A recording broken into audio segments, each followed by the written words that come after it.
Joining us today for To My Way of Thinking is Mr. Terry Payne from Marble, North Carolina.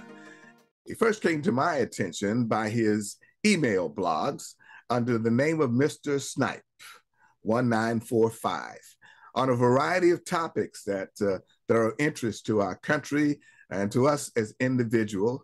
And I thought that his point of view, his way of thinking might be of interest to all of us. Thanks for joining us today, Terry. Let's go south. I'm presuming we're going south. You mentioned border control. What's your issue? What's the problem? The alien hordes are coming across the southern border. What's the problem? I mean, well, the problem is there's absolutely no screen of those immigrants, those illegal aliens that are coming across here. We know for a fact that even Department of Homeland Security admits that they've apprehended. I don't know the exact number. Last time I heard it was around 20, at least 20 illegals who, in fact, are on the foreign the list for terrorist list, the FBI's terrorist list. The biggest issue is they're coming into the country with the help of the cartels. The cartels are using them in many cases to bring in fentanyl. Well, as you know how dangerous fentanyl is. Fentanyl is coming in through Mexico, is produced by China, but it gets to Mexico, and because our porous south border is coming in across the border, not to speak of the fact that all this coming across the border without any sort of screen is a direct violation of the Immigration and Naturalization Law and the amendments to that, which clearly states that individuals come from other states that are potentially got health problems are excluded from entering the United States. And the second thing is, it's a felony to aid and abet an illegal immigrant. And yet we have the Biden administration doing that exactly. In fact, they're bringing in these illegal immigrants and putting them up in hotels at the taxpayer expense. And in Old Dark 30, they're flying them to primarily red states to put them in there, because in the long run, their hope is that these will become what I would call undocumented Democrats.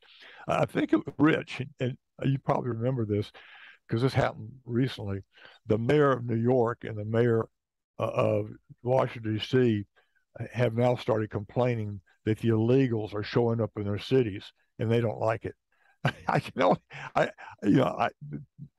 don't have much sympathy for them, because these illegals, first of all, they're taking advantage of the illegals terribly. I mean, these folks, many of them, the women are being abused. We know that for a fact, and the children in many cases are completely unaccompanied. It's a real crisis there, and unfortunately, the Department of Homeland Security director, Mayorkas, I pronounced it correctly, I'm sure. Mayorkas. There you go. He is lied in front of Congress and without any consequences about what's happening at the border. If things continue like they are, I think. Go ahead, Fred. Well, so we shouldn't let the Ukrainians in either, right? No, Ukrainians should not be by that measure. Ukrainians should not be allowed to come into this country at this point without the proper credentialing and all of that you're saying. They should not be allowed to come in. Many Ukrainians have been coming in through the southern border. It's rather strange to me. They can fly all the way across the Atlantic Ocean, come into Mexico, and they decided that they're coming in through the southern border to be the better place to do, which a number of them have done. But by your measure, Ukrainians should not even be allowed to come in here at that point, because they certainly don't have time to put together all the paperwork at the American embassy in Lviv. They don't have time to get the paperwork together, do that. They don't have they wouldn't have the proper paperwork, but yet, and still, a number of Ukrainians are coming into this country. So by your measurement, Ukrainians shouldn't be allowed to come in here either without having gone through the proper channels, right? Well, Fred, it's not me. It's what the law says. Our immigration naturalization laws are written to prevent people coming from other countries without going through the proper, as you mentioned, security and so forth. The Ukrainians that are trying to get across the border are a minority. We have like over 100 countries, citizens, foreign nationals that are trying to get in this country that have already come into this country. So that's a minority. And I'm sure that, in fact, if we had a responsive government under the Biden administration, which we don't, there could be some exceptions taken for, in fact, those would be people that are legally asylum. Okay, they would be granted a legal asylum status, as opposed to the vast majority of the people coming across the border, which do not qualify for asylum status. And that's really the issue, is who is really an asylum seeker and who is, in fact, coming across the border to take advantage of our welfare systems. Each of these illegal immigrants, in general, not referring to all of them, are receiving 2 or more, I'm just going to use the word welfare programs, because welfare, as you know, I think there's like 18 different welfare programs. But the taxpayers are taking a hit on this. It's a national security issue. If Ukrainians are coming across the border and have proof that they're Ukrainians, then why not put them into an asylum program? But the vast majority of the people that are flooded across the border, like last month, the 200,000, don't qualify for asylum in the United States. And the immigration naturalization law and the amendments are really clear already about what qualifies people for be asylum, what qualifies people to come in the country that don't have any health issues and so forth. Well, I mean, we're all a victim of having such a successful country that people are scrambling to get here because of the success that we have in this country. And despite some of the foreign aid that we put out there, particularly in South America, they still come here. The other part, of course, about the fentanyl and drug issues is that Americans need to stop using fentanyl to that extent. They need to get themselves cleaned up so that the need for selling them that drug or smuggling in that drug, which is legal, by the way, you can get a prescription for that already, which is what started the mess in the first place. But if Americans would stop being so drug happy, then the cartels and such would have less of a demand for them to supply. But this is something that's been going on for quite some time, going all the way back to the Bush II administration, who tried to get in new immigration laws that would hamstring successive presidents from doing this.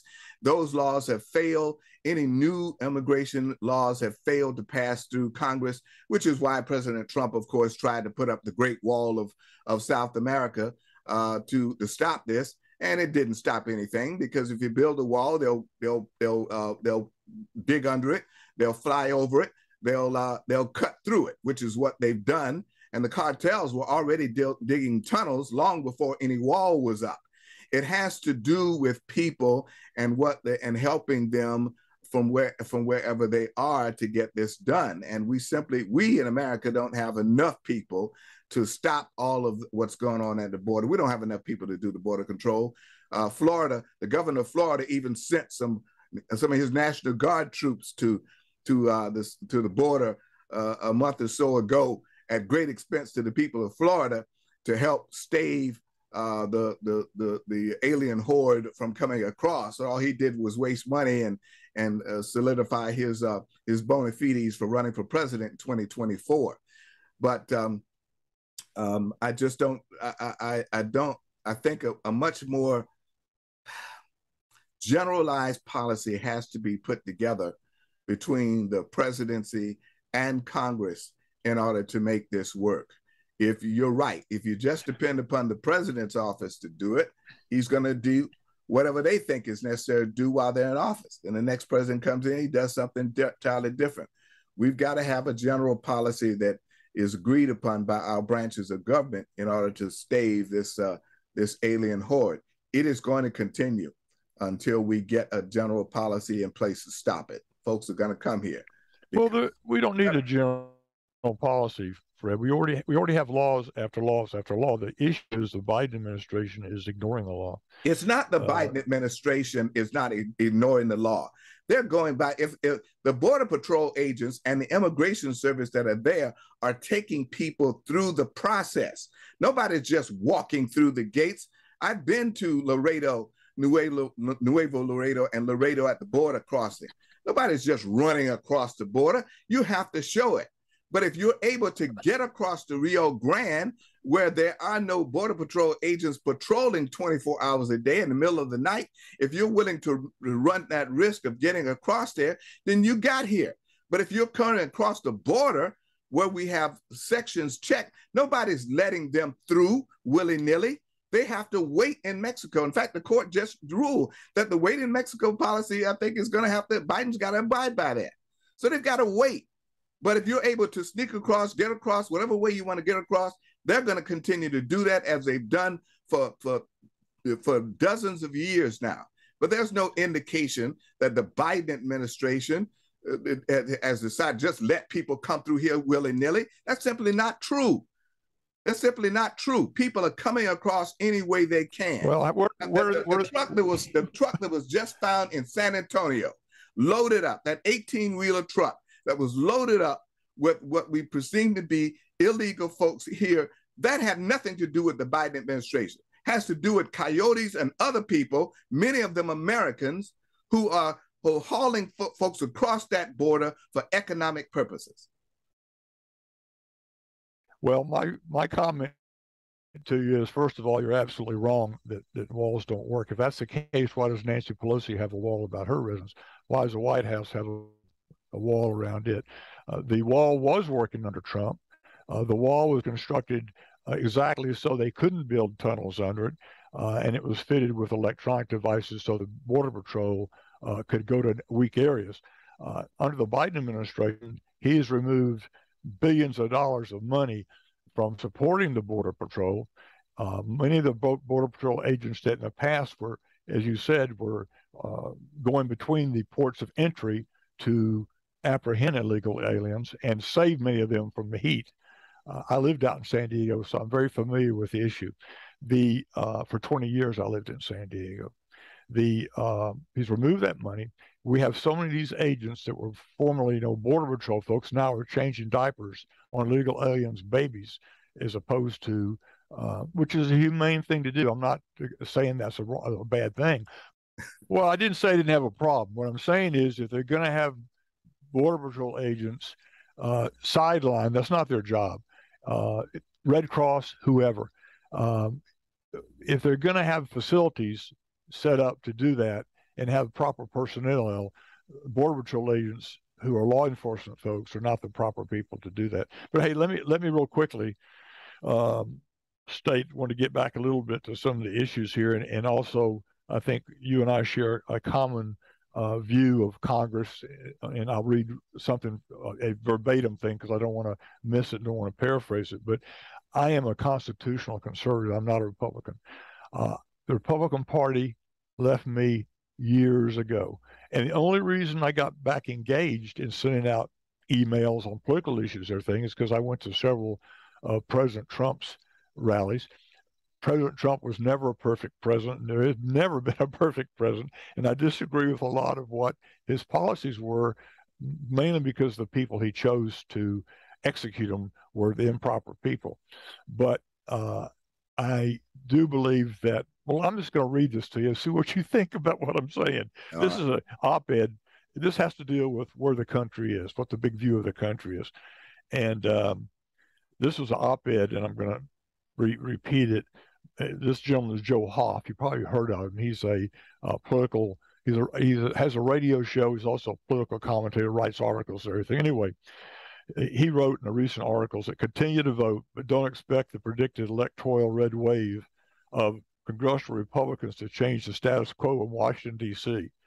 The Republican Party, led by Republican Senate Leader Mitch McConnell and Republican House Leader Kevin McCarthy, remains in the tight grip of the oligarchy, which in 1993, Louis Lapham described as. And Louis Lapham is another, he has a quarterly review letter he sends out. He's also written a number of books. Anyway, He described the oligarchy as that 2% of the population who own the media and the banks, manage the government, operate universities, print money, write laws, and every 2 years hire a president. That sort of summed it up for me. Well, that sounds about right. I mean, for the republic, the capitalist republic that we've all signed on to these last 200 years in particular, because I mean, let's face it, the first persons to be able to vote were only white male landowners. That's true. I mean, you had to own land in order to vote. And even when they allowed the slaves when the slaves were freed and allowed to vote, the only people among the slaves that were allowed to vote were male black landowners. And yep. The women didn't get a chance to vote until 1922. Absolutely. So I mean, you had to be a landowner, you had to be male, and a landowner meant that you're a businessman. You were respected, and you made money for the economy. So sure. This is not really that terribly new in terms of where we are. It's just that there's a perception that the Republican Party has become more landowner based than they should be, instead of being the party of Lincoln that everybody perceived them to be before. They've gone well past that particular thought of being concerned with a fellow person now, fellow man and fellow woman. They've just become more enamored with how much money you make, because if you own a business, you run a business, that means you can employ people. And if you can employ people, that means they can afford to buy a home. That means they can be productive to society, instead of looking at each person as an individual, which is what we thought this country was about. Individuality, allowing people to prosper on their own without these handicaps, and it's just an unfortunate thing that we've absolutely gotten into. We're just one follow-up comment is, so here again, this is a paraphrase, not the exact quote, but following up on what you and I do think agree on this uniparty concept in Congress, is that both national parties as presently constituted have morphed into a uniparty. They don't want the USA to function as a constitutional republic, accountable to the people, because it inhibits their ability to accrue personal power and profit for themselves and their financial backers. There's no question about that. I mean, the reason, one of the worst things you can elect to office is a politician with no fear. And when you look at a Mitch McConnell, who's don't mention his name. I'm going to start going to compulsives. I mean, been in there forever. He has no shame about him, and he has no worries, no financial worries for the rest of his days on the planet. He has no concern about getting reelected, because they're going to do it with their eyes closed. That's the same, by contrast, you got Joe Manchin over there, who is concerned about keeping his job for a little bit longer, because he, especially for the state that he represents, he was an anomaly, a Democrat getting elected over what's clearly a red state. So he does everything he can to make sure that the folks and the business people in his state know that he's on their side. He just happens to have a D behind his name. Oh, absolutely. Don't hold that against me, because when he goes on his yacht and out there, he wants to keep that yacht and all the accoutrements that go along with it, so he can enjoy life on the American dime. Well, yeah, Fred, Joe Manchin has a lot more in common with Ronald Reagan than anything that Mitch McConnell, who I call, by the way, his nickname in Western Carolina is Mr. Magoo. Mitch McConnell. Mitch McConnell, you're probably aware of this. There's no men in Congress, and I include men and women, Nancy Pelosi, Chuck Schumer, all of them, who's done more damage to the republic, the constitutional republic, and the destruction and downward spiral of the republic than Mitch McConnell. He is a backroom Machiavellian character. He is arrogant. He, as you've already stated, he comes across as he could care less about the middle class.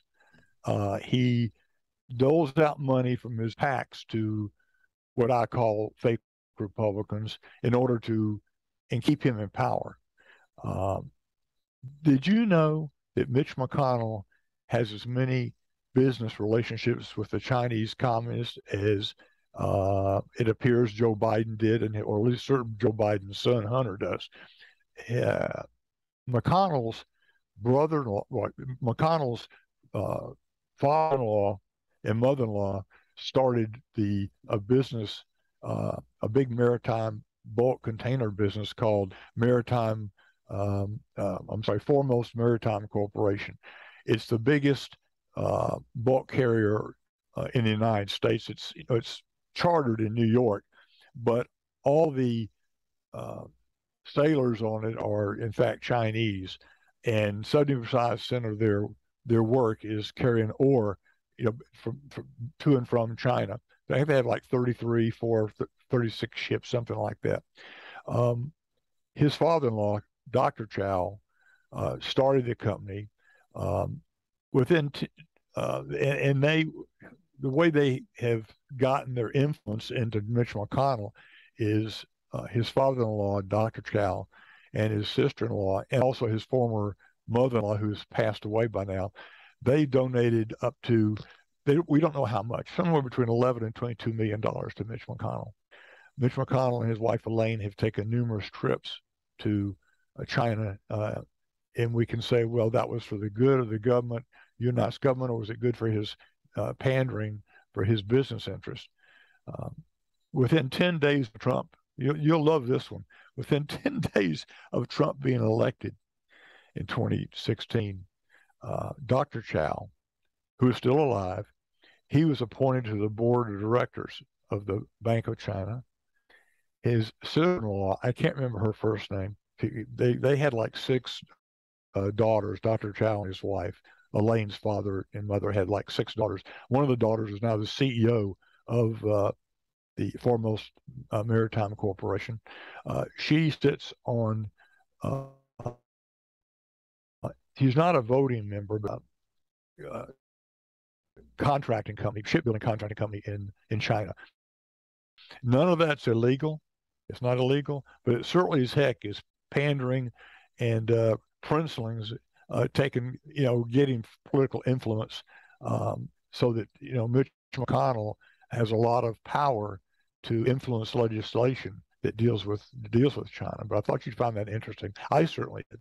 Well, certainly, I find it interesting and very insightful. And of course, I know but in the middle of all of that too, Ms. McConnell's wife was appointed Secretary of Labor or Commerce, Labor, I believe. In the middle of all that, she held a cabinet. Yeah, she went she was in two cabinet posts under Bush, right? Bush 43, yeah, right? She held a post. I can't remember whether it was transportation or whatever. Yeah, and then under Trump. Mm-hmm. Labor. She's labor, right? Yeah, labor. So, I mean, quite a lot of money and quite a lot of influence going in there. And this is why people have such a cynical look at government. One more topic for you, and then we're going to have to call it around. We're going to have to reschedule, get another schedule, and have another conversation on this extended, because that'd be great. One of the things I learned about this, you can't go too long because people who watch it don't have that kind of long attention span or time. Sure. So quickly, one last hit. What's your highlight? What's the last thing that you're interested in seeing happen in our country or change? Well, I think the biggest issue for all of us, and there's a lot of facets to it, is the terrible inflation and impact on the economy. I was listening to a black gentleman last night on one of I think it was Newsmax, and he's I don't remember his whole background, but he's the head of a fairly conservative group of Americans, and he was stating a very alarming statistic that minority Americans, over 24% of their income goes for the basics of food, fuel, and housing, and that's something that you're a family of four, minority family of four is spending up to over 24% of that income on those three commodities. And the reason it's so high is because your average four person, white family, or maybe even Asian family in some cases, their total income is more. So, they have more flexibility and can spend more money on leisure, going to movies, whatever. But I found that was a very alarming statistic. The people that say we're not in a recession, the mainstream media and so forth, I think, are really feeding us a bunch of bull. We've had 1 quarter, we head into a second quarter, we've had a negative GDP, or shrinking GDP, I should say. The stated inflation is like 9.1% at the end of June. If you actually look at some of the other places, like I know here in Marble, North Carolina, compared to a year ago, I'm paying 188% more for unregulated gas than I was a year ago. Just terrible situation. It is a difficult time for all Americans, and it has been that for quite some time. But one of the things that you have to do, it's not necessarily up to the government to make things better. We are about individual accomplishments and individual achievements, and sometimes just a question is just an unfortunate matter of where you're born. But we're about pulling ourselves up by our own bootstraps in this country. You got to do it in order to succeed. There's no getting around. Yeah, well, I wish we could get the federal government out. That's my bear. Unfortunately, within 7 or 8 days of Biden taking over, he signed 3 executive orders, and the impact of those 3 executive orders has been that bottom. Today we're producing U.S. output is 1 million barrels a day short of the pre-pandemic output. This has driven up inflation and prompted interest rate increases. The other thing, which a lot of people don't realize, is the Biden administration has been very concerned about a strong dollar. They should be concerned about a stable dollar, because a strong dollar means that our goods and services are a lot more expensive overseas than the imports from these countries. They're cheap, their products. With a strong dollar, that really means that the imports from China and so forth are cheaper. That's the opposite of what we want. We should be aiming for a stable dollar, stability, and not a strong dollar. All right. Terry Payne. Yes, sir. Mr. Snipe, 1945, email blogger, and a number of other, an idea man, I would say, about this. And we're looking forward to having this conversation again and expanding a little bit more on some of the topics at hand. Elections are happening across the country. The midterms are happening across the country over the next 3-4 months before we have the big midterm in November, and then we look forward. But I think we have a number of other topics that I'd like to have for us to have an extended conversation on. So will you come back? Absolute thanks, and thanks for asking those questions, y'all. So many. I got to tell you, my best friend in the Navy was a black admiral by the name of Max C. Gaston. If you want to Google him up sometime, he was a remarkable man. Max C. Gaston. I hadn't heard from him in some time, and I happened to be in Georgia get some tooth work. And I looked out on this road, and the name of it was a boulevard, actually, and the boulevard was Admiral Max C. Gaston. I said, well, I knew at that time that Mac had passed away, because you and I know that they don't name bridges or roads after people that are alive. But yeah, he had passed away in 2018 due to dementia. But Mac was just an unbelievable leader, and I miss him a lot. All right, I'm going to have to look him up. Thanks again, Terry. We'll look to have you back. Fred. Take care. Next up. Yes, sir. Thank you so much. You too, sir. Next up. Bye-bye. Next up, Fred Reviews. RRR, released in 2022 on Netflix, a wild Hindu ride for the ages. RRR stands for Rise, Roar, Revolt, is one hell of a Hindu ride for the ages. Set in a time when the British controlled India and many Indians served in the British Army, this tale of two unlikely acquaintances who start out on different sides of the governing body is full of action, drama, love, more action, and superhero feats. Is a movie that you should add to your must-see list. The subtitles will help our Western sensitivities along in understanding the culture and movie-making style that most of us are unfamiliar with. But moving past all of that is the fact that it's just good movie-making, although still a bit long for Western movie watchers. RRR is directed by S.S. Rajamouli, known for Mahanati, with spot-on writing by Vinjayendra Prasad and Sai Madhav Bura, both known for Rama Rao on Duty. The fantastic cinematography of K.K. Senthil Kumar, Bahubali, and editing by A. Srikar Prasad of Talvar takes the viewer on a ride through time and space that is second to none. Art direction and sound are helped immensely by the music that is always present in Bollywood epics, and the expected ending dance scene is one that American hip-hop stars should take a lesson from.